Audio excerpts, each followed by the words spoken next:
আজি আমাৰ কোকৰাঝাৰত বিটিআৰ চৰকাৰৰ আৰ্থিক সহযোগত খুব সুন্দৰকৈ বাথৌ থানচালি এখন যেটো বহুত পুৰণা বাথৌ থানচালিখন পুনৰ নিৰ্মাণ কৰা হৈছে। বাথৌ ধৰ্মত আমাৰ এক অনন্য পবিত্ৰতা লুকাই আছে।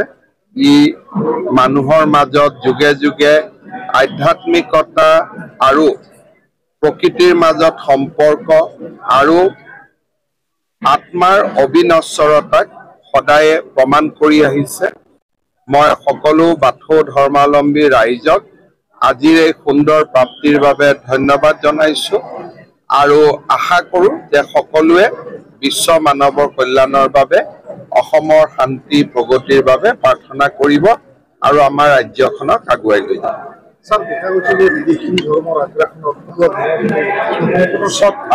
এটা কথা ঠিক, মই এটাই বিশ্বাস কৰো যে যোন যি ধৰ্মত আছে, আমি হিন্দুসকল হিন্দু, মুছলমানসকল মুছলমান, খ্ৰীষ্টিয়ানসকল খ্ৰীষ্টিয়ান, বাথৌসকল বাথৌ, যি য'ত আছো সেই মততে যদি আমি থাকো সকলোৱে শান্তি সম্প্ৰীতিৰ মাজত থাকিব পাৰো।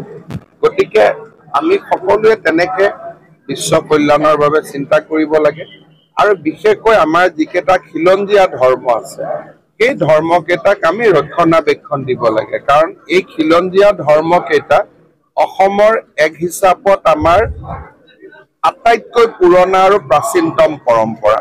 এই ধৰ্মকেইটিক সংৰক্ষণ কৰাটো, জনজাতীয় লোকসকলৰ ধৰ্মক সংৰক্ষণ কৰাটো আমাৰ সকলোৰে দায়িত্ব। যদি ধৰ্ম হেৰাই যায় সংস্কৃতিও হেৰাই যায়, সংস্কৃতি হেৰাই গ'লে জাতিৰ পৰিচয় হেৰাই যায়। গতিকে ইয়াক আমি ধৰি ৰাখিব লাগে। ধৰ্মৰ মাজত কিবা সংঘাত দেখা দিয়ে। মই আৰু বেলেগ আজি আৰু ইমান ভাল দিনত আমি আৰু